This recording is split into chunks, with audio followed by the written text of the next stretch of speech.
Ito guys, update ko lang po kayo sa aking ampalaya seeds. So remember, I repotted now in the big pot. So look at that now. It was like this. You see? Another came out. Ang bilis, di ba? Tingnan mo, ayan ang seeds ng ampalaya ko. Ayan, nagsitubuan na sila po. Ang galing, di ba? Oh my goodness. Ang bilis nila. Ayan pa, may patubo pa ho. Yung yan, ang palaya. Naku, di ba? Ang bilis. So, basta diligan nyo lang po ng diligan.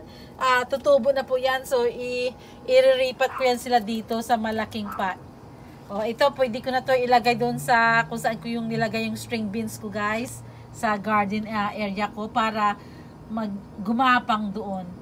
O, ayan guys ang aking ampalaya seeds. Ayan na po yung punla ko. Tumubo na po yung dahon.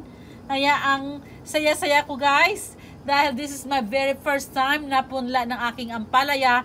Galing po sa na-harvest ko last year. So ito na po yan Diba ang galing?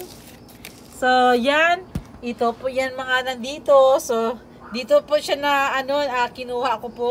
At nilagay ko dyan. Niripat ko po siya sa malaking pot. So, ito po yung the rest na nagsitubuan po.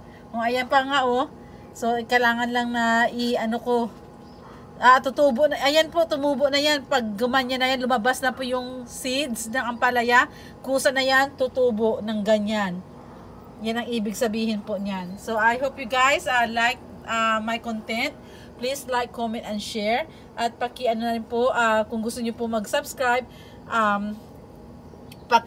pakisuporta na lang po at para po maging continue po yung aking content sa every week para hindi po nyo ma-miss po ang aking weekly videos and post content. Thank you po guys. Maraming salamat po sa inyong suporta. So, bye-bye!